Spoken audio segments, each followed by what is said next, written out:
Good morning everyone. देखिए last class हम बात कर रहे थे resistance and resistivity of a conductor की, है ना। और हमने आपको बताया था कि किसी भी कंडक्टर के रेजिस्टेंस की जो वैल्यू होती है वो होती है आपकी m upon N E square tau into L upon A. इतनी वैल्यू होती थी, है ना। किसी भी कंडक्टर की रेजिस्टेंस की वैल्यू होती थी ये बात मैंने आपको ओम्स लॉ में भी बताई थी और ये बात हमने आपको ड्रिफ्ट वेलोसिटी की एक्सप्रेशन में भी बताई थी कि किसी भी कंडक्टर के रेजिस्टेंस की वैल्यू ये होती है। ठीक है। अच्छा, यहाँ पे हम क्या करते थे, m upon N E square tau, क्योंकि ये जो वैल्यू है ये कंडक्टर के नेचर पे डिपेंड करती है। ठीक है ना, ये वैल्यू किस पे डिपेंड करती थी, कंडक्टर के नेचर पे डिपेंड करती थी और टेम्परेचर पे डिपेंड करती थी। तो इसलिए हम इस फैक्टर को एक नया नाम दे देते थे रेजिस्टिविटी, और हम बोलते थे कि m upon N E square tau को हम क्या बोलेंगे, रजिस्टिविटी बोलेंगे। ठीक है, तो यहाँ से हमारा फॉर्मूला बन जाता था r equals to rho L upon ए। ठीक है, जहाँ पे रो की वैल्यू ये होती थी। तो अगर हम बात करें m upon N E square tau into L upon ए, ठीक है। और यहाँ दूसरा फॉर्मूला हो गया हमारे पास m upon N E square tau, ये होता था ना। ये फॉर्मूले हमने आपको पहले बता दिए थे। चलिए अब यहाँ पे देखिए टर्मिनोलॉजी देखिए ना, एक बार दोबारा वैसे मैं रिकॉल कर दूँ कि यहाँ पे ये टर्म्स की जो मीनिंग होती है वो क्या होती है ना। m होता था mass of free electron, n होता था आपका number of free electrons in per unit volume of the conductor. और अगर आपको याद हो तो मैंने आपको बताया था कि जो n की वैल्यू होती है वो अप्रोक्सीमेटली होती है 10⁻28 टू 29 फ्री इलेक्ट्रॉन्स इन पर मीटर क्यूब। अगर कंडक्टर के पर मीटर क्यूब में हम नंबर ऑफ फ्री इलेक्ट्रॉन्स को देखें तो इनकी वैल्यू लगभग अप्रोक्सीमेटली 10⁻28 इलेक्ट्रॉन्स होती हैं, है ना। यानी कंडक्टर के पर यूनिट वॉल्यूम में लगभग 10⁻28 फ्री इलेक्ट्रॉन्स होते हैं, जो एक काफ़ी वास्ट अमाउंट है आपके पास। अच्छा, ई होता था आपका charge on free electron, tau होता था आपका relaxation time between two successive collision, या इसको आप एवरेज मीन रिलैक्सेशन टाइम भी बोल सकते थे। ये होता था लेंथ ऑफ अ कंडक्टर और ये होता था एरिया ऑफ अ कंडक्टर। ठीक है। अच्छा, अब इसमें ध्यान से देखिए जो m और e स्क्वायर, m और e होता है ना, m और e, m एंड e, ये तो कोई सा भी कंडक्टर हो, दुनिया का कोई भी कंडक्टर हो, ये सबके लिए फिक्स होता है, क्योंकि ये क्या है, मास ऑफ फ्री इलेक्ट्रॉन और ये है चार्ज ऑन फ्री इलेक्ट्रॉन, तो ये तो हमेशा कांस्टेंट होती है। चाहे दुनिया का कोई भी कंडक्टर हो उसके लिए वैल्यू क्या होती है, कांस्टेंट होती है। ठीक है। अच्छा, तो और अगर हम बात करें पर्टिकुलर कंडक्टर की, ठीक है, पर्टिकुलर कंडक्टर जैसे मैंने बोल दिया ये एक पर्टिकुलर कंडक्टर हो गया, तो जब हम बात करते हैं पर्टिकुलर कंडक्टर की तो उसकी लेंथ भी फिक्स हो जाती है और उसका एरिया भी फिक्स हो जाता है। ठीक है, तो यहाँ से हम बोल सकते हैं कि जो रेजिस्टेंस है एक पर्टिकुलर कंडक्टर का वो डायरेक्टली प्रोपोर्शनल है 1 अपॉन एन इंटू टाउ के। ठीक है, ये क्या चीज़ है, ये है resistance of a particular conductor. ठीक है, एक पर्टिकुलर कंडक्टर का रेजिस्टेंस है, ध्यान रखना चीज़ का, क्योंकि पर्टिकुलर कंडक्टर जब हम बोलते हैं तो पर्टिकुलर कंडक्टर का रेजिस्टेंस लेंथ के साथ चेंज नहीं होता और एरिया के साथ चेंज नहीं होता है, क्योंकि आपने कंडक्टर फिक्स कर दिया है ना। अब आप उसकी लेंथ चेंज नहीं कर रहे, क्रॉस सेक्शनल एरिया चेंज नहीं कर रहे हैं, तो हम बोलेंगे कि उसका रेजिस्टेंस अब लेंथ और एरिया पे डिपेंड करेगा ही नहीं, अब सिर्फ इन्हीं फैक्टर पे डिपेंड करेगा, और इनको भी हम नहीं लेके चल रहे हैं। ठीक है, क्योंकि सबके लिए एक जैसा होता है। तो इस बात का आपको बहुत ज़्यादा ध्यान रखना है कि अगर हम बात करते हैं एक पर्टिकुलर कंडक्टर की, ठीक है ना, जिसकी लेंथ और area of cross section fix हो जाता था, उसका रेजिस्टेंस सिर्फ इन दो बातों पे डिपेंड करता है। इस बात का आप ध्यान रखना। अच्छा, अगर रेजिस्टेंस ऐसे वेरी कर रहा है तो फिर यहाँ से हम बोल सकते हैं कि जो रजिस्टिविटी भी है वो भी डायरेक्टली प्रोपोर्शनल हो गई n 1 upon n into 1 upon tau पे। होगा ही नहीं होगा, ये देखिए, क्योंकि ये और ये तो हर किसी के लिए कांस्टेंट होगा ना, कोई भी कंडक्टर होगा उसके लिए m और e की वैल्यू फिक्स होगी, तो ये हो गया आपका। अच्छा, अब देखिए n, मैं बार बार आपसे कह रहा हूँ n क्या था, number of free electrons in per unit volume, और टाउ था रिलैक्सेशन टाइम। तो n and tau of a conductor depends upon temperature, depends upon temperature. ये दोनों किस पे डिपेंड करते हैं, टेम्परेचर पे डिपेंड करते हैं। तो यहां से हम बोल सकते हैं कि अगर ये दोनों टेम्परेचर पे डिपेंड कर रहे हैं तो इसका मतलब जो रेजिस्टेंस है और रजिस्टिविटी है कंडक्टर की, वो भी टेम्परेचर पे डिपेंड करेगी। इसीलिए हमने हेडिंग लिखी थी temperature dependence of resistance and resistivity. तो यहाँ से हम बोलेंगे therefore R and rho both are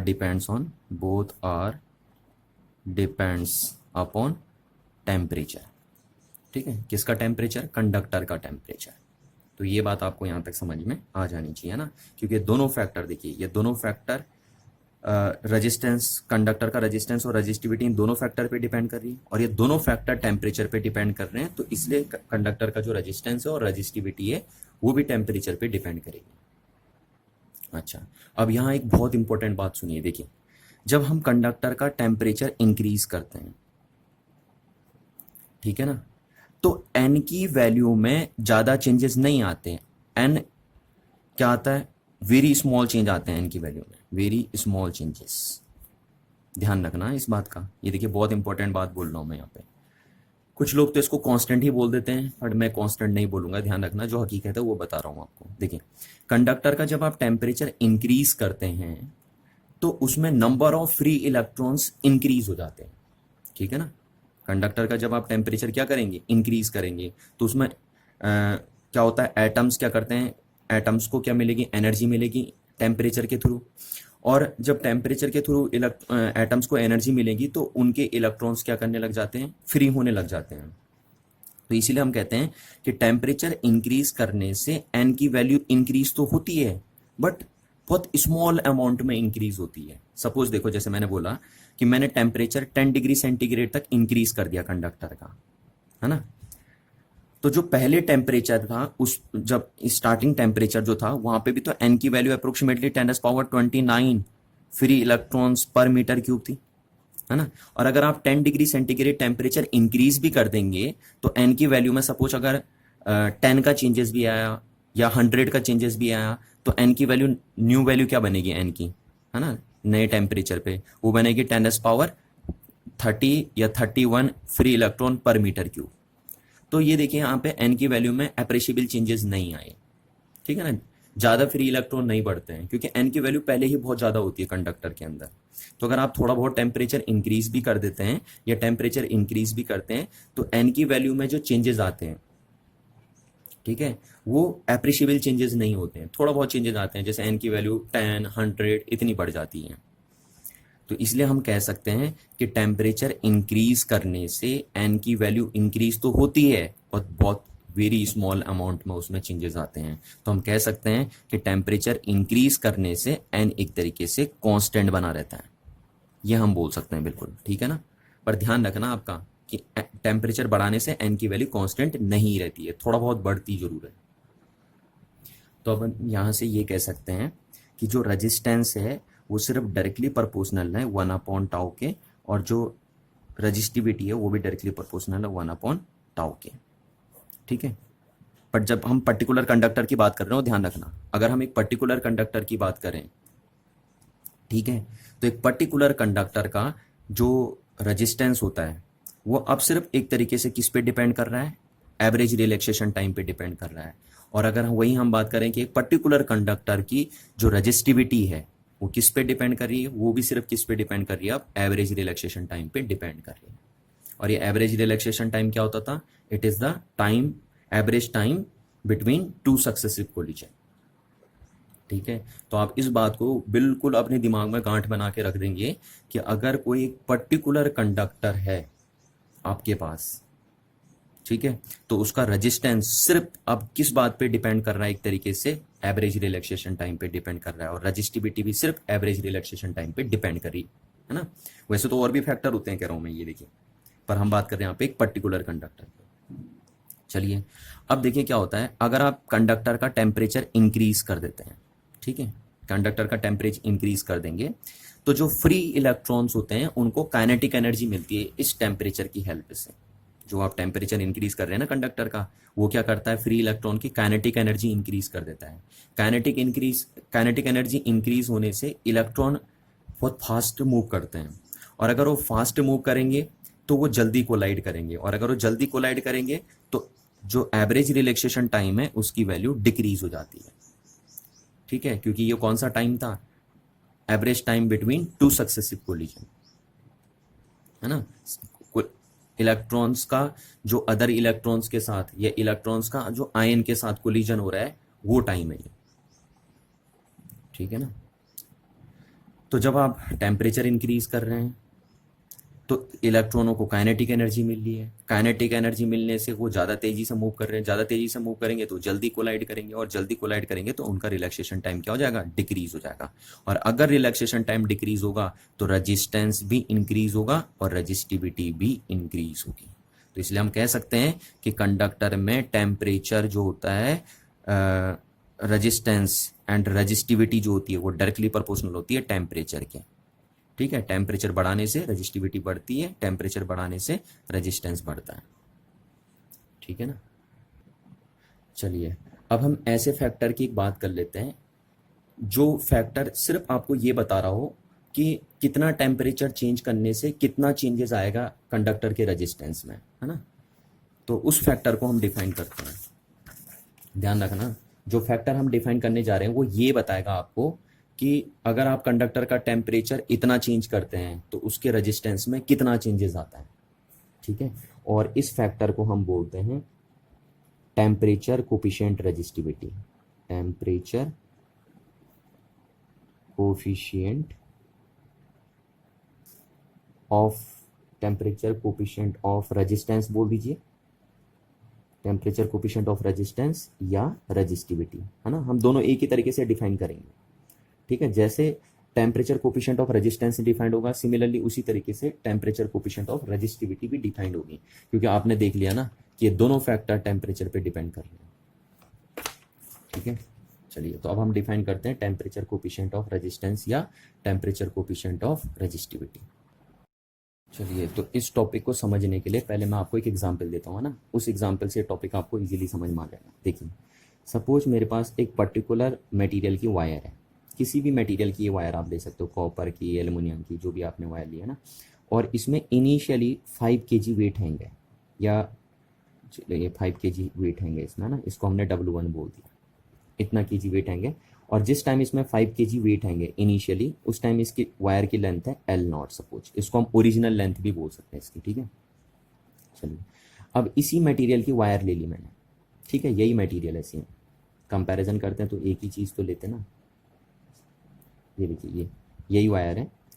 अब अगर मैं इसमें सपोज 10 kg वेट हैंग करता हूँ तो ये स्ट्रेच होगी, है ना, और ये थी इसकी ओरिजिनल लेंथ। अब हम इसमें 10 kg हैंग कर दिया तो ये स्ट्रेच हो गई, देखिए वायर, आपको पता है ना, और इसको हम W2 नाम दे देते हैं, ठीक है। तो ये वायर की न्यू लेंथ हो गई, देखिए हुई न्यू लेंथ, इसको हमने L नाम दे दिया। अच्छा तो ये चेंज आया लेंथ में, आया या नहीं आया। और चेंज इन लेंथ को आप कैसे लिख सकते हैं, चेंज इन लेंथ को लिख सकते हैं final length minus initial length, ठीक है, ये चेंज आया लेंथ में। अच्छा सिमिलरली आप अगर देखेंगे कि ये थी ओरिजिनल वायर पहले यहाँ पे, ठीक है। अब अगर मैं इसमें 20 kg वेट हैंग करता हूँ तो ये अब और ज़्यादा स्ट्रेच होगी या नहीं होगी, देखिए और ज़्यादा स्ट्रेच हो जाएगी अगर आप इसमें 20 kg वेट हैंग करते हैं तो, है ना। इसको हमने चलो W3 नाम दे दिया। तो ये देखिए यहाँ पे चेंज इन लेंथ ये आई नहीं आई। तो आप देख रहे हो कि वायर की लेंथ में, अब देखिए अब अगर आपने 5 kg वेट इंक्रीज किया तो वायर की लेंथ में इतना चेंज आया, और अगर आपने 15 kg चेंज कर दिया, देखिए यहाँ से यहाँ कितना चेंज किया, हमने 15 kg वेट चेंज कर दिया तो वायर की लेंथ में इतना चेंजेस आ गया। तो हम कह सकते हैं कि वायर की लेंथ में जो चेंजेस हैं वो डायरेक्टली प्रोपोर्शनल हैं चेंज इन वेट के। आप जितना ज़्यादा वेट में चेंजेस करेंगे, देखिए यहाँ पे आप सिर्फ यहाँ से यहाँ कितना चेंज किए, 5 kg चेंज किए, तो 5 kg चेंज होने से वायर की लेंथ में इतना चेंजेस आया। और अगर आप यहाँ से यहाँ देखिए तो आपने 15 kg चेंज किया है वेट में, है ना, 15 kg का चेंज किया है। तो अगर आप 15 kg चेंज कर रहे हैं तो वायर की लेंथ में इतना ज़्यादा चेंजेस आ रहा है, देखिए। तो हम कह सकते हैं कि जो वायर की लेंथ में चेंजेस आ रहे हैं वो डायरेक्टली प्रोपोर्शनल है किसके, चेंज इन वेट के, ठीक। अच्छा अब दूसरी बात देखिए दूसरी बात देखिए, मैं आपसे एक चीज़ पूछता हूँ कि एक वायर ये है और उसी मटेरियल की वायर है, हाँ दूसरी वायर ये है देखिए, ठीक है, एक मटेरियल ये है और दूसरी मटेरियल मतलब सेम इसी मटेरियल की दूसरी वायर ये देखिए, ये कम लेंथ की है, ये ज़्यादा लेंथ की है। अब अगर मैं इसमें भी 5 kg हैंग करता हूँ और इसमें भी 5 kg हैंग करता हूँ, तो बताइए ज़्यादा स्ट्रेच कौन होगी, है ना। ओबियसली ये सबको पता है, ये वायर ज़्यादा स्ट्रेच होगी, जबकि मैंने दोनों मटेरियल सेम थे, ठीक है ना। ये कॉपर की है तो ये भी कॉपर की है, दोनों में 5 kg वेट हैंग किया, पर ज़्यादा स्ट्रेच कौन होगी, ये वाली वायर होगी जिसकी इनिशियल लेंथ ज़्यादा थी, ठीक है। तो वायर की स्ट्रेचिंग सिर्फ इस बात पे डिपेंड नहीं करती, वायर में जो स्ट्रेचिंग है वो सिर्फ इस बात पे डिपेंड नहीं करती कि आपने वेट में कितना चेंजेस किया है, वायर की लेंथ में जो चेंजेस हैं, है ना, वो इस बात पे भी डिपेंड करी कि वायर की इनिशियल लेंथ कितनी है। जितना ज़्यादा वायर की इनिशियल लेंथ होगी उसमें उतना ज़्यादा स्ट्रेचिंग आएगी, ठीक है ना। ये बात ध्यान रखना। अगर आप देखिए 5 kg करिए तो ये वायर स्ट्रेच होके सपोज इतनी हुई, तो ये वायर स्ट्रेच होके इतनी बड़ी हो जाएगी, देखिए, ठीक है। तो ध्यान रखना, वायर की जो लेंथ में चेंजेस हैं वो दो बातों पे डिपेंड करते हैं। एक तो आपने उस वायर की में जो वेट हैंग किया उसमें कितना चेंजेस किया है, ज़्यादा वेट में चेंजेस करेंगे तो ज़्यादा लेंथ में चेंजेस आएंगे। और दूसरा इस बात पे डिपेंड करता है कि वायर की ओरिजिनल लेंथ कितनी है। जिस वायर की ओरिजिनल लेंथ जितनी ज़्यादा होगी उस वायर की लेंथ में उतना ज़्यादा चेंजेस आएंगे, ठीक है। अब देखिए इस टॉपिक को समझने के लिए आप यहाँ पे चेंज इन लेंथ को मानेंगे चेंज इन रेजिस्टेंस। समझ में आ रही बात। चेंज इन लेंथ को क्या मानेंगे आप, चेंज इन रेजिस्टेंस, और चेंज इन वेट को मानेंगे चेंज इन टेम्परेचर। क्लियर है बात, तब आपको ये टॉपिक समझ में आ जाएगा।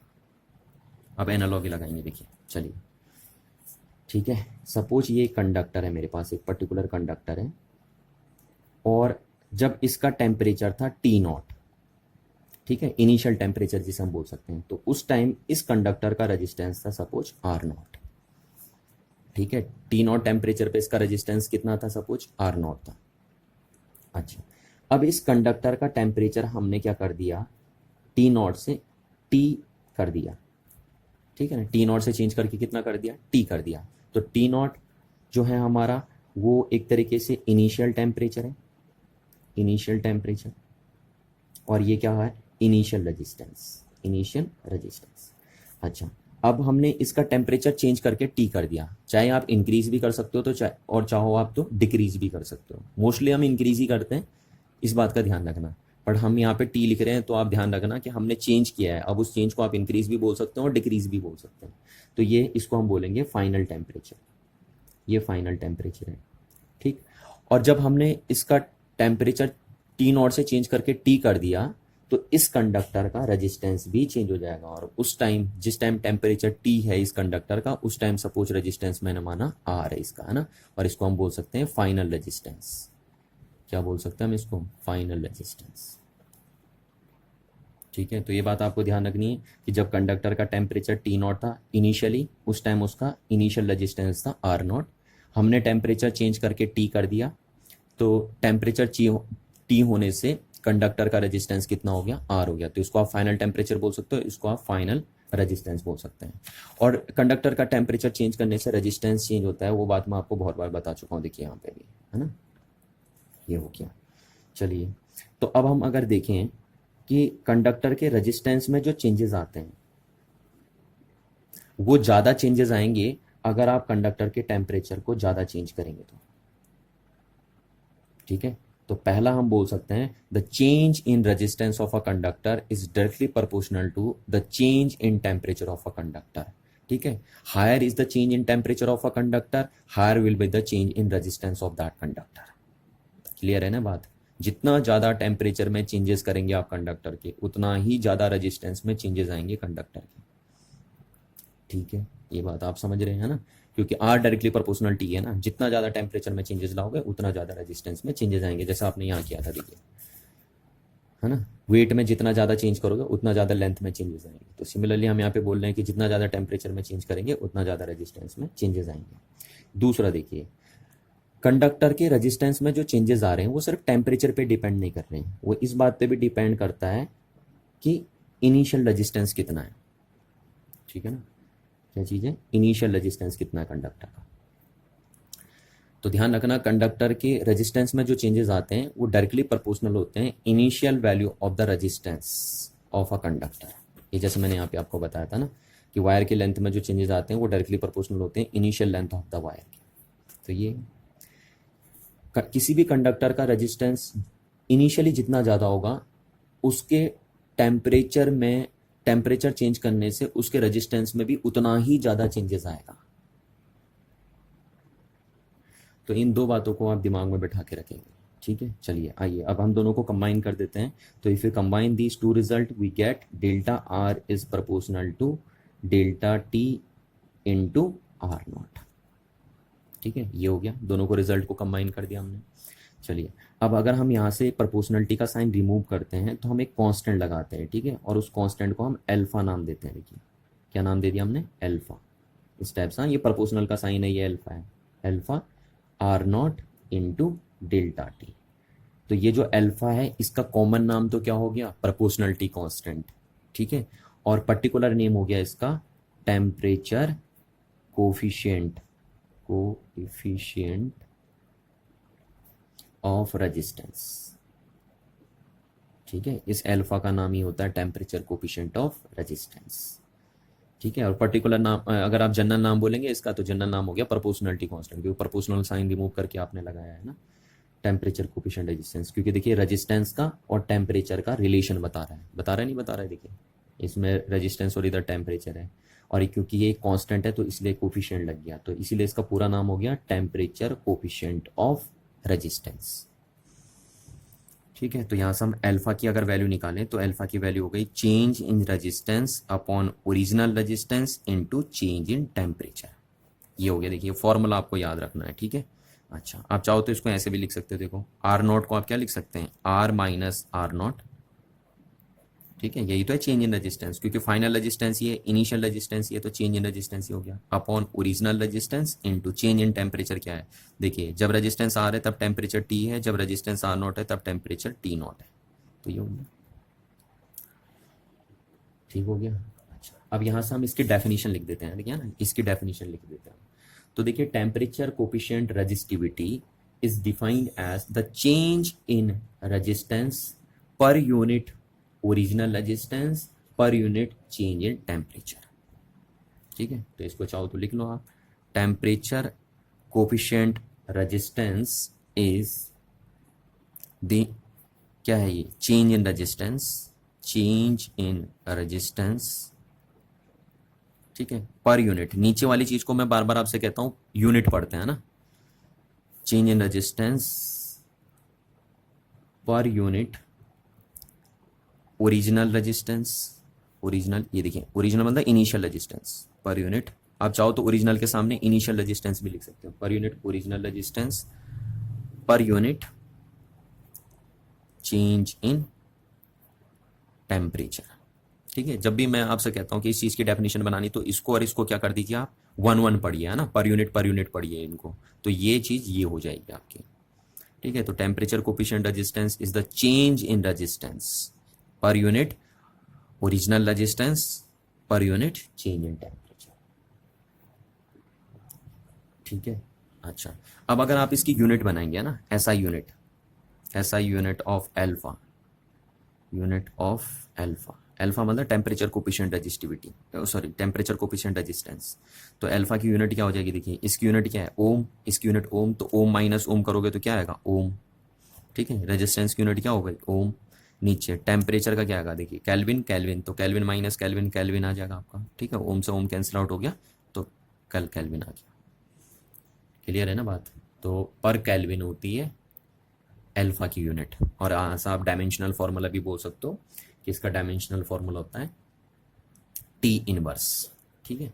डायमेंशनल फॉर्मूला क्या हो जाएगा, dimensional formula of alpha is T inverse, ठीक। ऐसे नहीं लिखते वैसे, डायमेंशनल फॉर्मूला ऐसे लिखते हैं m की पावर 0 l की पावर 0 t की पावर 0 k की पावर -1, सॉरी है ना, टेम्परेचर को t नहीं लिखते, टेम्परेचर को k लिखते हैं ना, डायमेंशनल फॉर्मूले में t तो किसको लिखते हैं, टाइम को, k की पावर -1, ठीक है। तो ये ध्यान रखिए आपका, है ना, इसको आपने बोल दिया। अच्छा अब देखिए, अब अगर यहाँ पे आप रेजिस्टेंस के सामने रेजिस्टिविटी ले लेते हैं, ठीक है, तो फिर इसका नाम हो जाएगा टेम्परेचर कोफिशिएंट ऑफ रेजिस्टिविटी। ध्यान रखना इस चीज को, देखिए जैसे ऐसे लिख दिया हमने अल्फा, है ना, अल्फा इज इक्वल्स टू, यहाँ पे मैंने लिख दिया rho minus rho naught upon rho naught into T minus T naught, यानी ये है क्या है, फाइनल रजिस्टिविटी, ये है इनिशियल रजिस्टिविटी, ये है फाइनल टेम्परेचर, ये है इनिशियल टेम्परेचर, है ना। तो अब यहाँ पे जो अल्फा का नाम होगा वो होगा temperature coefficient, coefficient of resistivity, resistivity. देखिए जिस तरीके से हमने क्या किया है, temperature coefficient of resistance define किया है, ठीक उसी तरीके से हम टेम्परेचर कोफिशिएंट ऑफ रजिस्टिविटी भी डिफाइन करते हैं। ठीक है, ध्यान रखना, ये कट नहीं है, ये ऐसा है, देखिए रो नॉट। ठीक है, तो जैसे मैंने यहाँ पे टेम्परेचर कोफिशिएंट ऑफ रेजिस्टेंस की डेफिनेशन लिखी है, सिमिलरली आप टेम्परेचर कोफिशिएंट ऑफ रजिस्टिविटी की डेफिनेशन लिख लीजिए, बस रेजिस्टेंस के सामने रजिस्टिविटी आ जाना है। तो आई होप आप इस फॉर्मूले को याद रखेंगे, ये फॉर्मूला आपका काफ़ी काम आएगा, ठीक है ना, न्यूमेरिकल लगाने में भी काम आएगा। अच्छा देखिए, इस फॉर्मूले का एक वर्जन बनाता हूँ मैं, ठीक है। यहाँ पे देखिए अल्फा इक्वल्स टू क्या होगा आपका, R minus R naught upon R naught into T minus T naught, ठीक है। कुछ बुक वाले इसको ऐसे करके भी लिखते हैं, तो यहाँ से इधर जाएगा तो alpha into R naught T minus T naught equals to R minus R naught. बन गया नहीं बन गया आपका?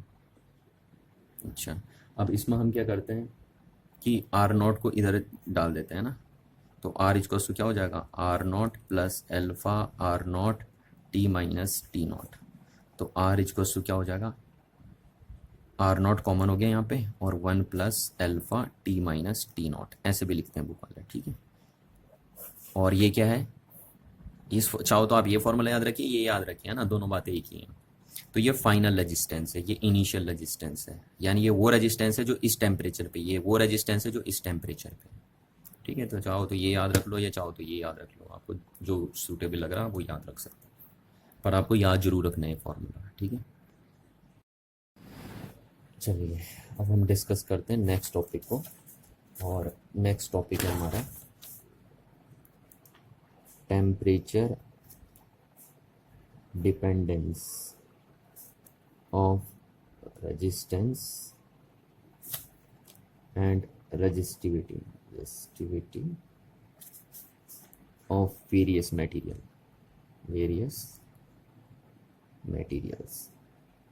ठीक है।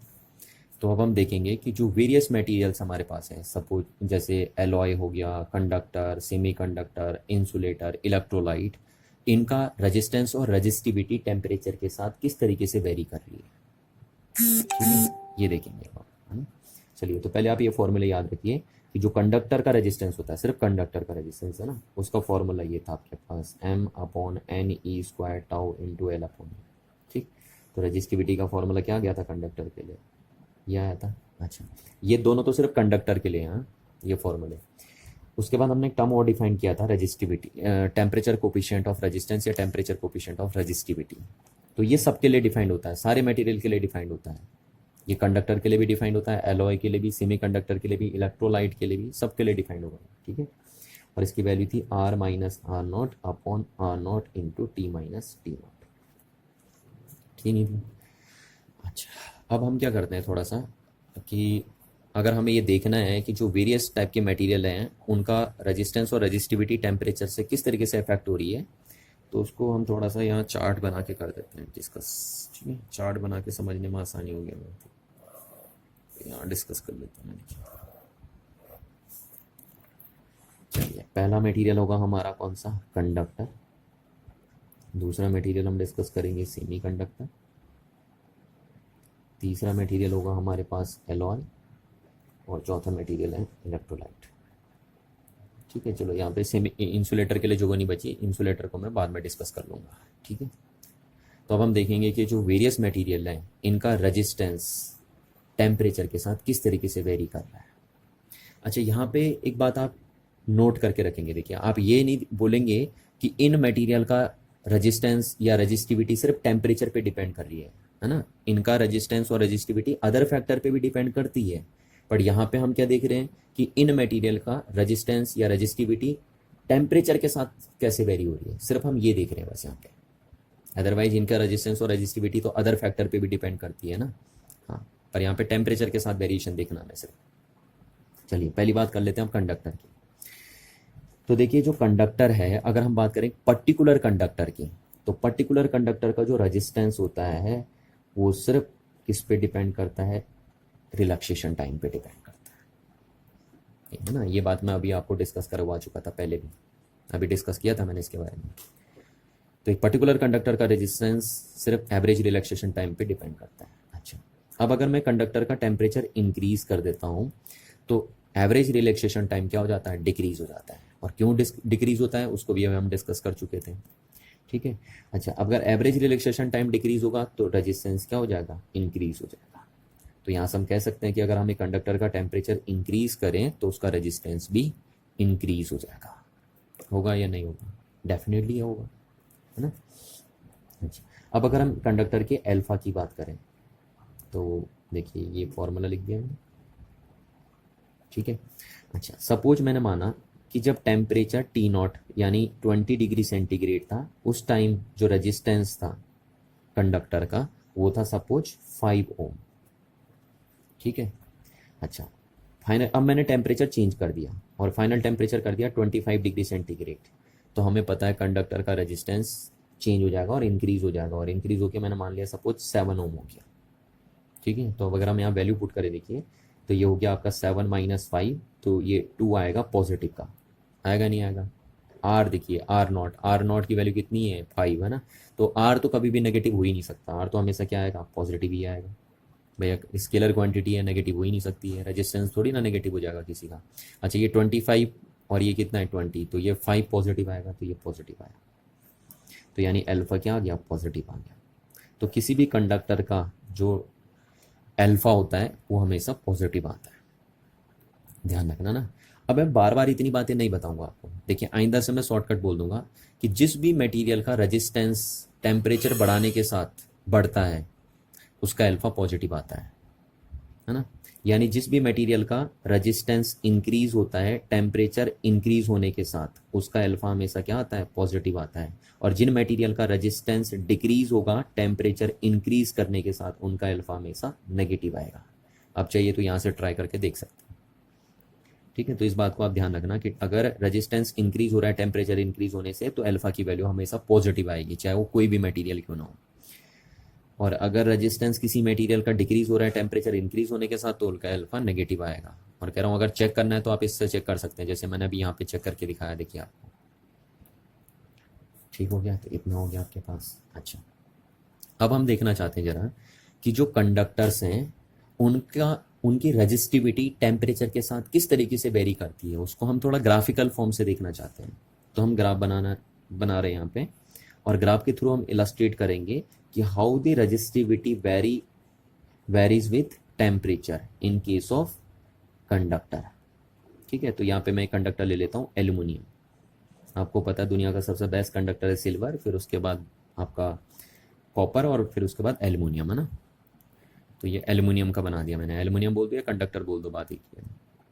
तो हम देखेंगे कि एल्यूमिनियम की रेजिस्टिविटी टेम्परेचर के साथ किस तरीके से वेरी कर रही है।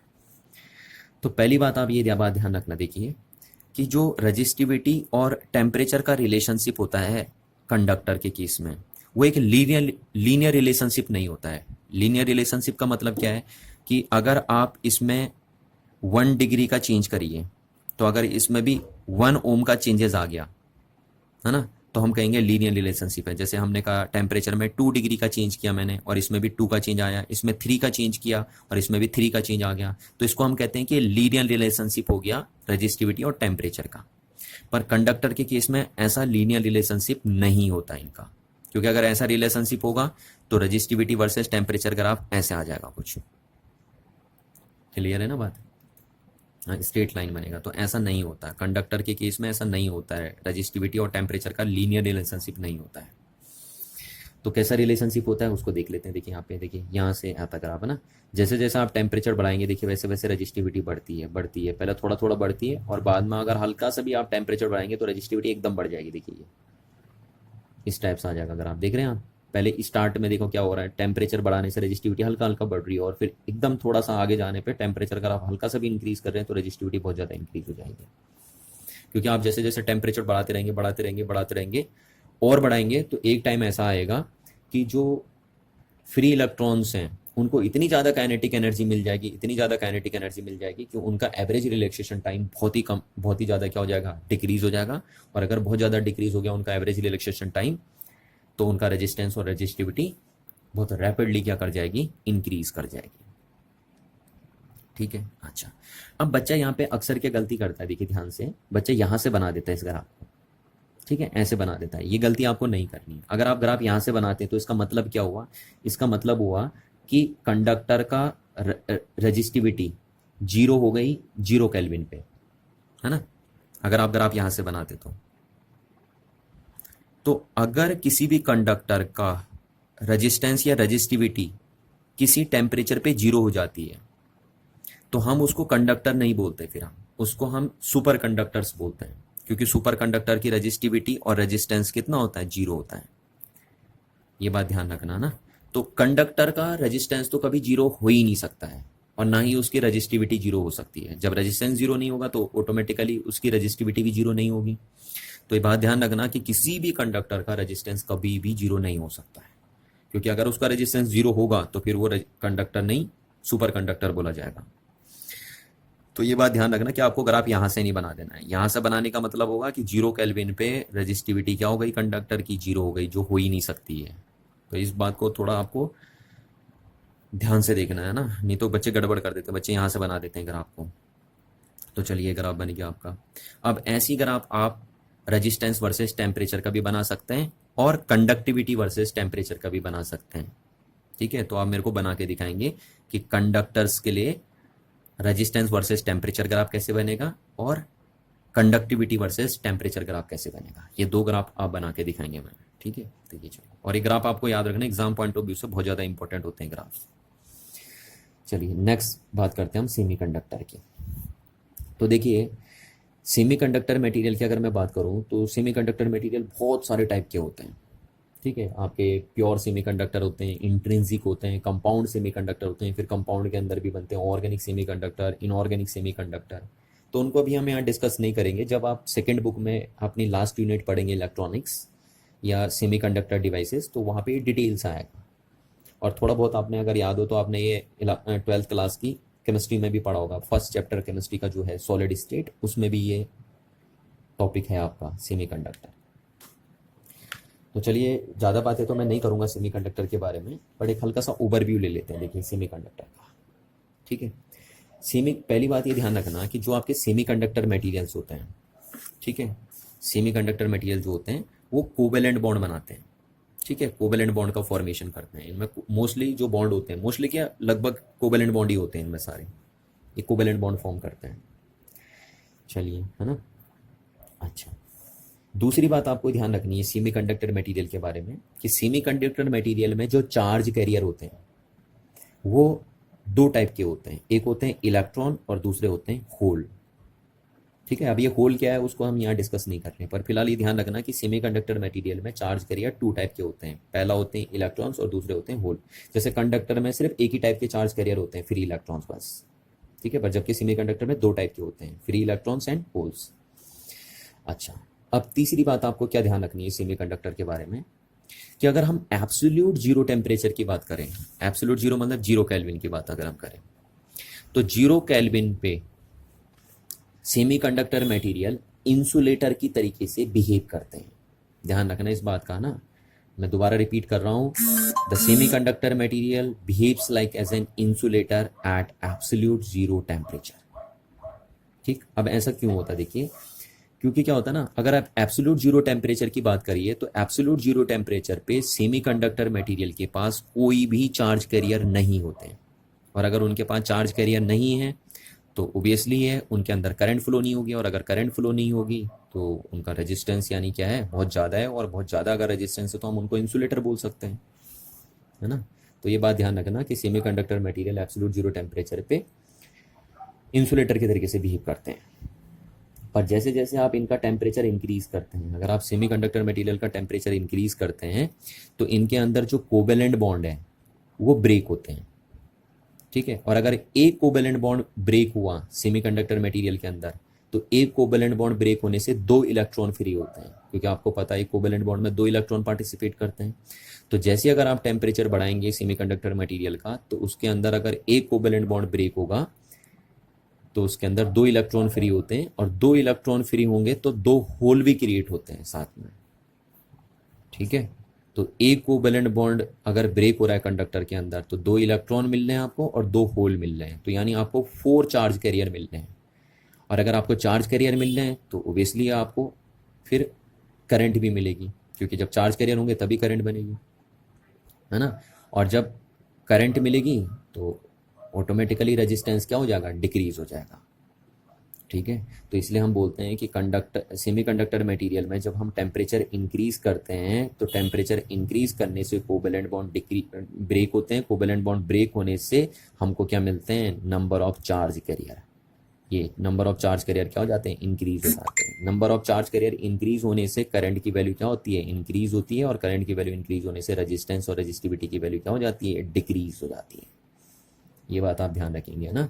तो सेमीकंडक्टर मटेरियल में टेम्परेचर बढ़ाएंगे, कोवेलेंट बॉन्ड ब्रेक होंगे, कोवेलेंट बॉन्ड ब्रेक होने से आपको नंबर ऑफ चार्ज कैरियर ज़्यादा मिलेंगे, नंबर ऑफ चार्ज कैरियर ज़्यादा मिलने से आपकी करंट ज़्यादा फ्लो होगी, और करंट अगर ज़्यादा फ्लो होगी तो आपका रेजिस्टेंस क्या होगा, डिक्रीज हो जाएगा। तो इसलिए हम बोलते हैं कि सेमीकंडक्टर मटेरियल में टेम्परेचर इंक्रीज करने से उनका रेजिस्टेंस डिक्रीज हो जाता है। ठीक है, तो इनका अल्फा जो होगा, अल्फा ऑफ सेमीकंडक्टर मटेरियल, वो क्या हो जाएगा, आपका नेगेटिव हो जाएगा, है ना। क्यों नेगेटिव होगा, अभी मैं बता चुका था आपको यहाँ पे कि अगर टेम्परेचर किसी मटेरियल का बढ़ाएंगे और उसका रेजिस्टेंस डिक्रीज हो गया तो उसका अल्फा नेगेटिव आ जाएगा। आप चाहो तो यहाँ से चेक करके देख सकते हैं। तो ये बात ध्यान रखना कि सेमीकंडक्टर मटेरियल का अल्फा हमेशा क्या होता है, नेगेटिव होता है। ठीक, अच्छा चलिए अब हम इसका ग्राफ बनाते हैं ना। इसमें भी हम ग्राफ देखते हैं कि किस तरीके से रजिस्टिविटी जो होती है सेमीकंडक्टर मटेरियल की, वो टेम्परेचर के साथ वेरी करती है। तो हम टेम्परेचर वर्सेस रजिस्टिविटी ग्राफ बना रहे हैं सेमीकंडक्टर मटेरियल का। ठीक है, तो ये ग्राफ कुछ ऐसे दिखता है आपको। देखिए जैसे जैसे आप टेम्परेचर बढ़ा रहे हैं वैसे वैसे रजिस्टिविटी डिक्रीज होती रहेगी। ये देखिए ऐसे, ठीक है, और ये बन जाएगा आपका ग्राफ। ध्यान से देखना, आपको यहाँ टच नहीं करना ग्राफ, आपको यहाँ टच नहीं करना ग्राफ। ये ग्राफ ध्यान से देखिए। तो ये ग्राफ क्या शो कर रहा है कि जैसे जैसे आप टेम्परेचर बढ़ा रहे हैं वैसे वैसे रजिस्टिविटी क्या हो रही है, डिक्रीज हो रही है। देखिए हो रही नहीं हो रही, डिक्रीज है, ये हो गई डिक्रीज। अच्छा, अब आप ग्राफ को अगर यहाँ टच कर देते हैं, बच्चे गलती करते हैं, वो शॉर्टकट में ग्राफ बनाते हैं यहाँ टच कर देते हैं। यहाँ टच करने का मतलब क्या है कि इस टेम्परेचर पे रजिस्टिविटी क्या हो गई, जीरो हो गई सेमीकंडक्टर की। और बार बार मैं आपसे कह रहा हूँ कि अगर किसी मटेरियल की रजिस्टिविटी जीरो होती है तो उसको हम सुपर कंडक्टर बोलते हैं। ठीक है, तो अगर आपने ग्राफ यहाँ टच कर दिया तो इसका मतलब है कि इस टेम्परेचर पे सेमीकंडक्टर मटेरियल की रजिस्टिविटी जीरो हो गई, और फिर हम उसको सेमीकंडक्टर नहीं बोलेंगे, फिर हम उसको सुपर कंडक्टर बोल देंगे। तो ग्राफ में ये बात ध्यान रखनी है आपको, है ना, कि यहाँ टच नहीं करना आपको ग्राफ। चलिए अच्छा, आगे बात करते हैं अब हम एलॉयज की। तो एलॉयज में क्या होता है, देखिए जब एलॉय क्या होता है ना, आपको पता है ये होमोजीनियस मिक्सचर होता है 2 और मोर देन 2 मेटल्स का। ठीक, और इससे पिछले वाली वीडियो में मैंने आपको बताए थे कि बड़े फेमस एलॉयज होते हैं आपके पास, नाइक्रोम, मैग्नीन, जो लैब में मिलते हैं आपको ना। वैसे तो एलॉय बहुत सारे होते हैं पर ये आपको ज़्यादातर लैब में मिलते हैं, ब्रास और कॉन्स्टेंटन। इनके बारे में मैंने आपको पिछली वीडियो में बताया था, जो आपके साथ मैंने लास्ट वीडियो शेयर करी थी, उसमें मैंने इनके बारे में आपको डिटेल से बताया था कि नाइक्रोम किस किस का बना होता है, मैग्नीन किस किस मेटल का बना होता है, ब्रास किस का बना होता है, और कॉन्स्टेंटन किस किस मटेरियल का बना होता है। तो ये हमारे पास बड़े फेमस एलॉय हैं, ये ध्यान रखिए आप, है ना। तो एलॉय में 2 या 2 से ज़्यादा मेटल्स आप क्या करते हैं, मिक्सअप करते हैं। अच्छा, अब एलॉय का क्या होगा, एलॉय के केस में क्या होता है, अगर आप टेम्परेचर इंक्रीज करते हैं, ठीक है, तो इस केस में भी क्या होगा, ये एक तरीके से है तो मेटल ही, है ना, है तो ये मेटल ही एक तरीके से, बस इसमें 2 या 2 से ज़्यादा मेटल क्या हो जाते हैं, मिक्सअप हो जाते हैं। तो जब आप क्या करते हैं, टेम्परेचर इंक्रीज करते हैं एलॉयज का, तो इनका रेजिस्टेंस इंक्रीज तो होता है बट एप्रिशिएबल अमाउंट में नहीं होता, यानी स्लोली होता है। अगर आप टेम्परेचर बहुत ज़्यादा इंक्रीज कर देंगे तब भी इनका रेजिस्टेंस थोड़ा बहुत इंक्रीज होता है, और अगर रेजिस्टेंस इंक्रीज होगा तो ऑटोमेटिकली रेजिस्टिविटी भी क्या होगी, इंक्रीज होगी, है ना। पर ये बात आपको जरूर ध्यान रखनी है कि एलॉय के केस में क्या होता है कि अगर आप टेम्परेचर इंक्रीज कर रहे हैं एप्रिशिएबल अमाउंट में, तो रेजिस्टेंस एप्रिशिएबल अमाउंट में क्या नहीं होता, इंक्रीज नहीं होता, थोड़ा बहुत होता है। यानी आप टेम्परेचर में बहुत ज़्यादा इंक्रीज कर देंगे तब भी रेजिस्टेंस में थोड़ा बहुत चेंजेस आएंगे बस। ठीक है, जैसे मैं एक बात बताऊं, देखो नाइक्रोम का टेम्परेचर सपोज आपने ना चेंज करके 20 डिग्री सेंटीग्रेड चेंज कर दिया आपने नाइक्रोम का टेम्परेचर। जैसे सपोज नाइक्रोम का पहले टेम्परेचर था 20 डिग्री सेंटीग्रेड और अब हमने उसका टेम्परेचर चेंज करके 40 डिग्री सेंटीग्रेड कर दिया, तो कितना चेंज किया आपने टेम्परेचर में, 20 डिग्री सेंटीग्रेड का चेंज किया। तो अगर आप इसके रेजिस्टेंस में चेंजेस देखेंगे ना तो लगभग इतना भी नहीं आएगा, 0.002 ओम भी नहीं होगा। देखिए बहुत कम रेजिस्टेंस में चेंजेस आएंगे। और ऐसा इसलिए होता है देखिए, क्योंकि क्या है, देखो ये फॉर्मूला मैं एलॉय के लिए भी लगा सकता हूँ, ठीक है, ध्यान रखना, क्योंकि एलॉय में भी मेटल ही होते हैं और मेटल मतलब कंडक्टर। तो ऐसा इसलिए हो रहा है देखिए कि क्या होगा जब आप टेम्परेचर बढ़ाते हैं ना, तो एलॉय के केस में क्या होता है कि टेम्परेचर बढ़ाने से जो फ्री इलेक्ट्रॉन्स होते हैं उनके एवरेज रिलैक्सेशन टाइम में ज़्यादा चेंजेस नहीं आता। ठीक है, ज़्यादा चेंज इसलिए नहीं आता क्योंकि एलॉय में एक प्रॉपर स्पेस नहीं मिलता उनको। एलॉय में मिक्सअप हो जाते हैं ना, तो एक प्रॉपर स्पेस नहीं मिलता, और प्रॉपर स्पेस मिलने की वजह से इलेक्ट्रॉन रैंडमली बहुत तेज मूव नहीं कर सकते हैं। और अगर बहुत रैंडमली तेज मूव नहीं कर पाएंगे तो उनका एवरेज रिलैक्सेशन टाइम पे कोई ज़्यादा फर्क नहीं पड़ता है टेम्परेचर बढ़ाने से। ठीक है, तो इसीलिए हम बोलते हैं कि एलॉय के केस में अगर आप टेम्परेचर बढ़ा भी देंगे तो रजिस्टिविटी पे ज़्यादा फर्क नहीं पड़ता, या रेजिस्टेंस पे ज़्यादा फर्क नहीं पड़ता, वो थोड़ा बहुत चेंज होता है बस, क्योंकि एलॉय में प्रॉपर स्पेस नहीं होता फ्री इलेक्ट्रॉन को मूव करने के लिए ना, जिससे उसकी एवरेज रिलैक्सेशन टाइम पे ज़्यादा फर्क नहीं पड़ता। तो ये देखिए, अच्छा अब चले इसका ग्राफ बना देते हैं। तो यहाँ पे भी हम टेम्परेचर वर्सेस रजिस्टिविटी ग्राफ बना देते हैं एलॉयज के लिए। तो एलॉयज के लिए अगर आप ये ग्राफ देखेंगे तो इस टाइप से बनेगा। देखिए जैसे मैं नाइक्रोम के लिए बनाता हूँ ये ग्राफ, ठीक है, नाइक्रोम के लिए तो ये ग्राफ कुछ ऐसे बनेगा। देखिए यहाँ पे, ठीक, लीनियर टाइप का वेरिएशन दिखेगा आपको। देखिए ज़्यादा वेरिएशन नहीं दिखेगा, थोड़ा लीनियर टाइप का वेरिएशन दिखेगा, बल्कि और स्लोप कम हो सके तो और कम करिए इसको, है ना, ऐसे इधर को ऐसे करके ये ऐसे ग्राफ बनता है। देखिए जबकि कंडक्टर के केस में क्या हो रहा था, देखिए एकदम बढ़ रहा था ना ग्राफ, इसमें नहीं बढ़ता। देखिए ऐसे थोड़ा सा चेंजेस आता है, ये भी मैंने ज़्यादा बना दिया, रियल में ग्राफ ऐसा बनाना चाहिए था आपको। ठीक है, इस टाइप से देखिए हल्का सा चेंजेस आता है। और ग्राफ यहाँ से मत करना टच, मैं बार बार आपसे कह रहा हूँ, यहाँ से टच करोगे तो फिर वो सुपर कंडक्टर के लिए बन जाएगा। तो यहाँ देखिए थोड़ा सा चेंजेस आ रहा है, देख रहे हो, टेम्परेचर में इतना सारा चेंज कर दिया आपने, और रजिस्टिविटी में कितना चेंज आ रहा है, इतना सा चेंज आ रहा है। तो इनका ग्राफ इस तरीके से बनेगा एलॉय के लिए। ठीक, कभी कभी क्या करता ना पेपर में, क्या होता है ऐसा ग्राफ दे देता आपको बना के और पूछता बताइए मटेरियल कौन सा है, तो आपको पहचानना होगा कि फिर ये मटेरियल एलॉय है। या अगर आप ऐसे दे देगा ऐसे दे देगा तो ग्राफ के बेस पे आपको मटेरियल पहचानने को बोल देता कभी कभी। चलिए अब हम देखते हैं इलेक्ट्रोलाइट्स को। ठीक है, तो इलेक्ट्रोलाइट के केस में क्या होता है ना, आपको पता है इसमें चार्ज कैरियर कौन होते हैं।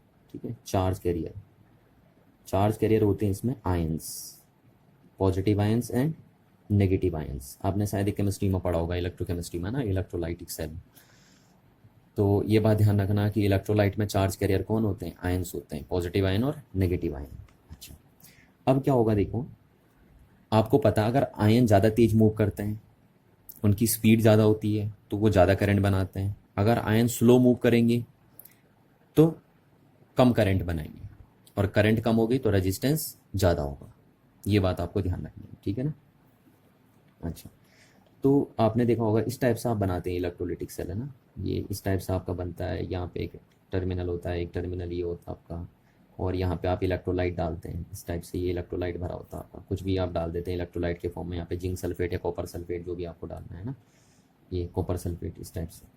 तो ये आयन, अब सॉल्यूशन के अंदर आयन जितना ज़्यादा तेज़ी से मूव करेंगे उतनी करंट ज़्यादा होगी और उतना ही रेजिस्टेंस कम होगा।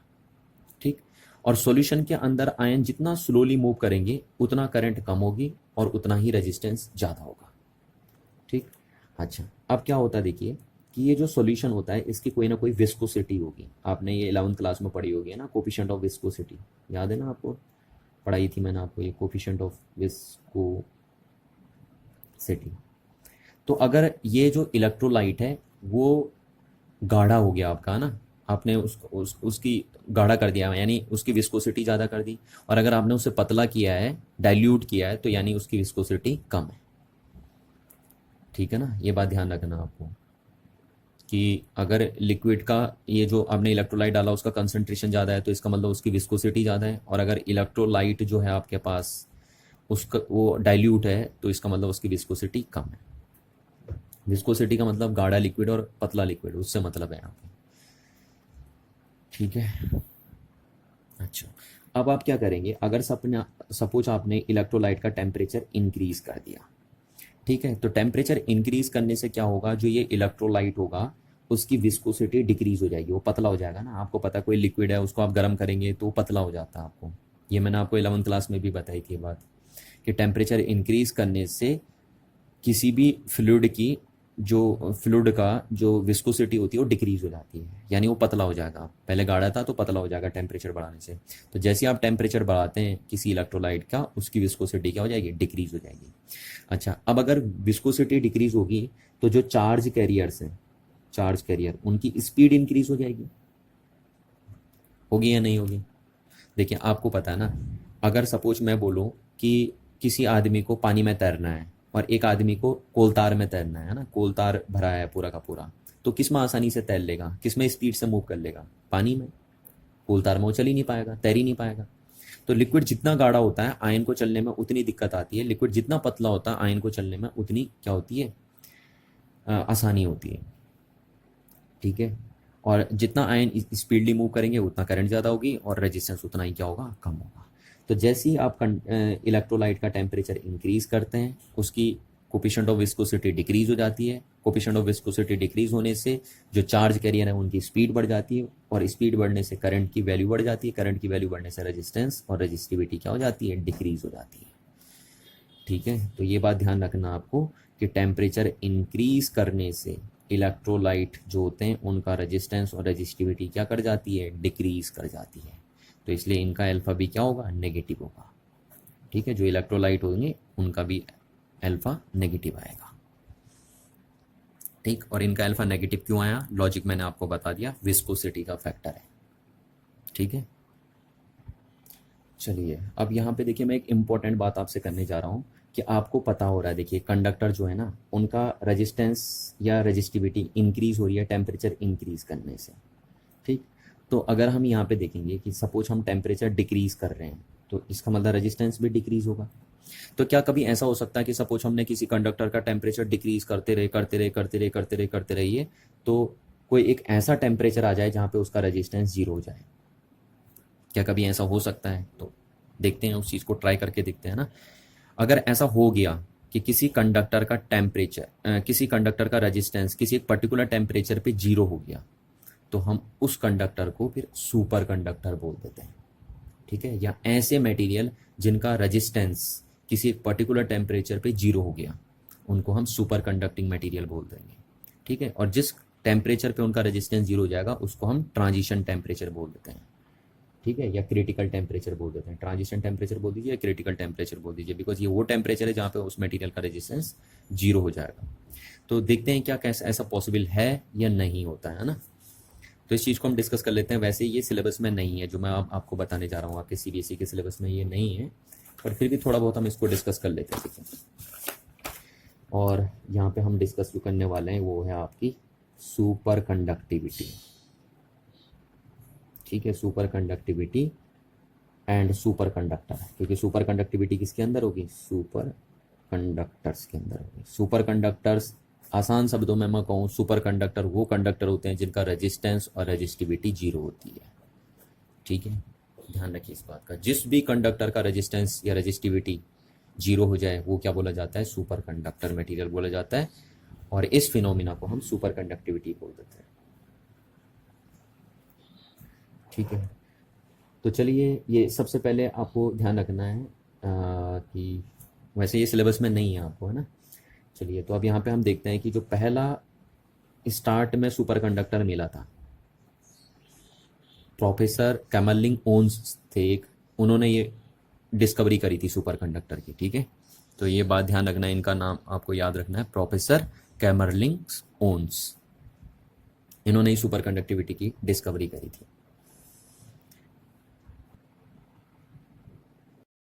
और इन्होंने मरकरी के लिए ग्राफ बना के देखा था ना, मरकरी जो होती है आपकी, उसके लिए इन्होंने रजिस्टिविटी वर्सेस टेम्परेचर ग्राफ बना के देखा। ठीक है, वैसे मरकरी मेटल की फैमिली में आता है, आपको याद होगा डी ब्लॉक में तो ना। चलिए, तो प्रोफेसर कैमलिंग ओन्स ने मरकरी के लिए रजिस्टिविटी वर्सेस टेम्परेचर ग्राफ बनाया। तो इन्होंने देखा कि जैसे जैसे आप टेम्परेचर डिक्रीज करते जा रहे हैं वैसे वैसे रजिस्टिविटी भी डिक्रीज होती जा रही है। देखिए ऐसे, ये बात तो सही है ना, क्योंकि जब टेम्परेचर इंक्रीज कर रहे थे कंडक्टर का तो रेजिस्टेंस क्या हो रहा था, इंक्रीज हो रहा था। तो इसका मतलब टेम्परेचर डिक्रीज करेंगे तो रेजिस्टेंस भी डिक्रीज होगा। तो ये मरकरी के लिए देख रहे हैं कि मरकरी का जैसे जैसे टेम्परेचर डिक्रीज करते जा रहे हैं तो रजिस्टिविटी भी डिक्रीज होती जा रही है, डिक्रीज होती जा रही है। ठीक, और एक टेम्परेचर ऐसा आया कि जहाँ पे ये देखिए सीधे नीचे आ गया, ये देखिए ये आया इस टाइप से, देखिए यहाँ से बना देता हूँ अगर आप, ठीक है इस टाइप से। और एक टेम्परेचर ऐसा आया कि जहाँ पे रजिस्टिविटी क्या हो गई, जीरो हो गई। देखिए, तो इस टेम्परेचर को हम बोल देते हैं ट्रांजिशन टेम्परेचर या क्रिटिकल टेम्परेचर। ठीक है, तो मरकरी के लिए वो टेम्परेचर है जहाँ पे उसकी रजिस्टिविटी क्या हो गई, जीरो हो गई। तो इस टेम्परेचर पे मरकरी क्या बिहेव करेगी, as a superconductor behave करेगी, क्योंकि उसका रेजिस्टेंस क्या हो गया, जीरो हो गया। तो ऑटोमेटिकली उसकी रजिस्टिविटी भी जीरो हो जाएगी, है ना। तो ये ध्यान रखना। और इसकी वैल्यू होती है मरकरी के लिए 4.2 केल्विन। ये याद रखना, आपसे पेपर में ऑब्जेक्टिव क्वेश्चन पूछा जाता है कभी कभी कॉम्पिटेटिव एग्जाम में। ठीक है, कि मरकरी के लिए ट्रांजिशन टेम्परेचर कितना है, 4.2 केल्विन। यानी 4.2 केल्विन पे मरकरी सुपर कंडक्टर के तरीके से बिहेव करती है। ठीक है, तो यहाँ पे ध्यान रखना कि आपको सुपर कंडक्टिविटी की डेफिनेशन आप लिख लेंगे, है ना। क्या बोलेंगे, देखिए सुपर कंडक्टिविटी क्या है, the property by virtue of which metal या एलॉयज या poor conductor so almost zero resistance at very low temperature is called superconductivity. ठीक है, ये बात ध्यान रखिए आपका। कोई जरूरी नहीं है कि सिर्फ मेटल ही सुपर कंडक्टिविटी शो करते हैं, एलॉय भी कर सकते हैं, आपके कंडक्टर्स भी कर सकते हैं, है ना, पुअर कंडक्टर भी कर सकते हैं, पर इंसुलेटर नहीं करते। ये बात ध्यान रखना कि इंसुलेटर सुपर कंडक्टिविटी शो नहीं करते। और जितने भी चाहे मेटल हो, कंडक्टर्स हो, एलॉय हो, वो बहुत लो टेम्परेचर पे ही सुपर कंडक्टिविटी दिखाते हैं। जैसे ये देखिए मरकरी भी आप देख रहे हो ना, सिर्फ 4.2 केल्विन, कितना कम टेम्परेचर है, देखिए इतने कम टेम्परेचर पे सुपर कंडक्टिविटी शो कर रहा है। तो ध्यान रखना, जो भी मटेरियल होते हैं वो सिर्फ लो टेम्परेचर पे ही सुपर कंडक्टिविटी रिप्रेजेंट करते हैं। अच्छा, अब अगर हम नेक्स्ट बात करें, यहाँ पे थोड़ी सी इसकी डेफिनेशन भी आप लिख लीजिए। क्रिटिकल टेम्परेचर है ना, तो आप बोलेंगे the temperature below which material becomes a superconductor is called transition temperature या क्रिटिकल टेम्परेचर। ठीक है, एंड द क्रिटिकल टेम्परेचर या transition temperature for a mercury is 4.2 kelvin. तो अब बढ़िया फीचर क्या है, देखिए ना, सपोज देखिए जैसे अभी तक हमारे पास क्या होता था, हमारे पास कंडक्टर होता था। इसका फायदा क्या है, देखिए हाँ, अगर हमारे पास एक कंडक्टर होता था, हम इसमें बैटरी लगाते थे ना, ये हमारे पास कंडक्टर है। तो इस कंडक्टर में अगर हमें करंट को मेंटेन रखना है तो हमें कंटिन्यूस इसके साथ बैटरी लगानी है। जैसे हम बैटरी हटाते हैं तो इस कंडक्टर में करंट क्या हो जाती है, बंद हो जाती है। कंडक्टर में करंट बंद होने के पीछे रीजन क्या है, उसका रेजिस्टेंस। तो अगर कंडक्टर में रेजिस्टेंस ही ना हो तो फिर हमें करंट को मेंटेन करने के लिए बैटरी की जरूरत नहीं पड़ेगी, है ना। एक बार हम अगर करंट स्टार्ट कर दें मतलब ऐसी मटेरियल के अंदर जिसका रेजिस्टेंस ही नहीं है, तो फिर उसके अंदर करंट को मेंटेन रखने के लिए हमें बैटरी की जरूरत ही नहीं पड़ेगी। तो सिमिलरली यही केस होता है कि अगर आप क्या करो, सुपर कंडक्टिंग मटेरियल है ये, है ना, सुपर कंडक्टर है हमारे पास, तो इसके अंदर एक बार आप करंट चला दीजिए तो जिंदगी भर दोबारा आपको जरूरत नहीं पड़ेगी बैटरी की इसके अंदर करंट को मेंटेन रखने के लिए। तो ये बहुत बड़ा फायदा होता है। इसको आप लिख भी सकते हैं, the most important feature of a superconductor is that once a current is set up in a superconducting material it will continue indefinitely even the battery is connected to it या disconnected to it। ठीक है, चाहे battery लगाइए या नहीं लगाइए, एक बार super conductor material के अंदर अगर आपने करंट फ्लो करवा दी तो वो करंट फिर दोबारा कभी नहीं रुकती है, क्योंकि उसको रोकने वाला ही नहीं है कोई। रोकता कौन, रेजिस्टेंस, और रेजिस्टेंस सुपर कंडक्टिंग मटेरियल का कितना होता है, जीरो होता है।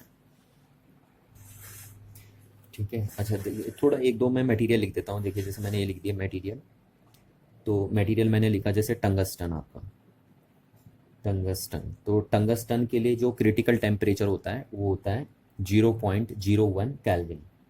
यानी अगर आप टंगस्टन का टेम्परेचर 0.01 केल्विन कर देंगे तो 0.01 केल्विन पे ये एक सुपर कंडक्टर बन जाएगा। यानी इस टेम्परेचर पे टंगस्टन का रेजिस्टेंस और रेजिस्टिविटी 0 हो जाएगी, है ना। अच्छा, टाइटेनियम, टाइटेनियम के लिए क्या है, टाइटेनियम का क्रिटिकल टेम्परेचर है 0.39। यानी इस टेम्परेचर पे टाइटेनियम किसके जैसा बिहेव करता है, सुपर कंडक्टर जैसे बिहेव करता है। और बात अगर हम करें एल्यूमिनियम की, तो एल्यूमिनियम के लिए क्रिटिकल टेम्परेचर है 1.18 केल्विन, ठीक है। ऐसी मरकरी के लिए तो अभी मैं आपको बता ही चुका हूँ 4.2 केल्विन, ठीक है। तो ये बातें आपको ध्यान रखनी है, कुछ इंपॉर्टेंट है, ये कॉम्पिटेटिव एग्जाम में आपसे पूछी जा सकती है, ठीक है। हाँ, अब सिर्फ जरूरी नहीं है कि कंडक्टर ही हो ऐसे ना, एलॉय भी और कुछ पुअर कंडक्टर भी क्या करते हैं, या कुछ मेटल ऑक्साइड्स होते हैं वो भी सुपर कंडक्टिविटी को शो करते हैं एक पर्टिकुलर टेम्परेचर पे। तो ये तो बेसिक बातें थी। अच्छा, अब देखिए एक बहुत बढ़िया फीचर है, क्योंकि सुपर कंडक्टिंग मटेरियल का रेजिस्टेंस और रेजिस्टिविटी 0 है, तो इसलिए इसके बहुत सारे एप्लीकेशंस हो जाएंगे, ठीक है। तो आप अलग से हेडिंग बना के लिखेंगे, एक एप्लीकेशन ऑफ सुपर कंडक्टिविटी, ठीक है। क्या क्या सुपर कंडक्टिविटी के एप्लीकेशन है, तो बहुत जगह सुपर कंडक्टिंग मटेरियल यूज़ हो सकते हैं क्योंकि इनका रेजिस्टेंस नहीं है, ठीक है। तो जैसे पहला यूज़ है कि इनसे हम पावरफुल मैग्नेट बना सकते हैं। इतने पावरफुल मैग्नेट बनते हैं सुपर कंडक्टिंग मटेरियल से कि आप ये समझिए कि अगर आप सुपर कंडक्टिंग मटेरियल का यूज़ करके मैग्नेट बना रहे हैं तो इन मैग्नेट्स में इतनी पावर होती है, इतनी पावर कि ये अर्थ को भी अपनी तरफ को अट्रैक्ट कर सकते हैं। बहुत पावरफुल मैग्नेट बनते हैं सुपर कंडक्टिंग मटेरियल के, क्योंकि रेजिस्टेंस ही नहीं है इनके अंदर, है ना। तो पहला एप्लीकेशन आप बोल सकते हैं कि powerful magnet is made with superconducting materials, ठीक है। और बहुत ज़्यादा पावरफुल होते हैं, ये कह रहा हूँ। देखिए आपको एक बात बताऊँ मैं ना, कि जो अर्थ का मैग्नेटिक फील्ड होता है वो इतना होता है 10⁻⁻5 टेस्ला, ठीक है। और इतना मैग्नेटिक फील्ड, अर्थ का जो मैग्नेटिक फील्ड है वो ये है, इतना मैग्नेटिक फील्ड एक निडल को रोटेट कर सकता है, एक निडल को क्या कर सकता है, रोटेट कर सकता है। तो ये जो सुपर कंडक्टर बनते हैं इनका जो मैग्नेटिक फील्ड होता है वो लगभग 10⁻10 टेस्ला होता है। इतना ज़्यादा मैग्नेटिक फील्ड बनाते हैं ये। तो आप बताइए, इतना ज़्यादा अगर इनका मैग्नेटिक फील्ड है तो ये तो अर्थ को भी अट्रैक्ट कर देंगे ना। तो ये ध्यान रखना, बहुत पावरफुल मैग्नेट अगर आपको बनाने हैं तो आप किस मटेरियल का यूज़ कर सकते हैं, सुपर कंडक्टिंग मटेरियल का यूज़ कर सकते हैं। अच्छा, दूसरा देखिए क्या है कि अगर आपको लॉन्ग डिस्टेंस तक कोई पावर ट्रांसमिट करनी है तो आप सुपर कंडक्टिंग मटेरियल का यूज़ कर सकते हैं, ठीक है। क्योंकि इसमें पावर लॉस तो होगी नहीं, रेजिस्टेंस तो है ही नहीं, तो रेजिस्टेंस होगा नहीं तो वायर हीटअप नहीं होगी, हीटअप नहीं होगी तो कोई एनर्जी का लॉस नहीं होगा। तो अगर आप चाहते हैं कि बिना पावर लॉस के आप क्या करेंगे, बिना पावर लॉस के अगर आपको क्या करना है, कोई सिग्नल एक पॉइंट से दूसरे पॉइंट तक भेजना है तो आप सुपर कंडक्टिंग मटेरियल का यूज़ कर सकते हैं, है ना। बट अभी ऐसा पॉसिबल नहीं है, ठीक है ना। क्यों पॉसिबल नहीं है, क्योंकि सुपर कंडक्टिविटी जो कोई मटेरियल अगर दिखाते भी हैं तो बहुत लो टेम्परेचर पे शो करते हैं और एक पर्टिकुलर टेम्परेचर पे शो करते हैं। ये दिक्कत है ना इसमें, क्योंकि एक तो लो टेम्परेचर पे मटेरियल सुपर कंडक्टिविटी शो कर रहे हैं और दूसरा एक पर्टिकुलर टेम्परेचर पे शो कर रहे हैं। तो इसलिए अभी अगर हमें पावर ट्रांसमिशन करना है तो हम सुपर कंडक्टिंग मटेरियल का यूज़ अभी नहीं कर पाए हैं। पर इन फ्यूचर अगर हमें हाई टेम्परेचर पे भी सुपर कंडक्टिविटी देखने को मिल गई तो फिर उस दिन हमारी सारी प्रॉब्लम सॉल्व हो जाएंगी, ठीक है। उस दिन हम बहुत दूर तक पावर ट्रांसमिट कर सकते हैं बिना किसी एनर्जी लॉस के, ठीक। अच्छा, नेक्स्ट एप्लीकेशन अगर हम बात करें तो बहुत, अगर आपको वेरी हाई मतलब हाई स्पीड कंप्यूटर बनाने हैं जिनको आप सुपर कंप्यूटर बोलते हैं ना, तो सुपर कंप्यूटर्स बनाने के लिए भी आप सुपर कंडक्टिंग मटेरियल का यूज़ करते हैं, ठीक है। और भी बहुत सारी जगह यूज़ होता है सुपर कंडक्टिंग मटेरियल। तो ये बहुत सारे एप्लीकेशन है सुपर कंडक्टिंग मटेरियल के, ठीक है। हाँ चलिए, तो अभी भी ये रिसर्चिंग फील्ड में चल रहा है। अभी भी साइंटिस्ट क्या कर रहे हैं कि वो देख रहे हैं कि कोई मटेरियल हमें ऐसा मिल जाए जो हाई टेम्परेचर पे सुपर कंडक्टिविटी शो करता हो, ठीक। तो उस दिन थोड़ा सा हमारी प्रॉब्लम क्या हो जाएगी, काफ़ी प्रॉब्लम से हमें छुटकारा मिल जाएगा, ठीक है। तो ये बात ध्यान रखनी है आपको। चलिए, थैंक यू।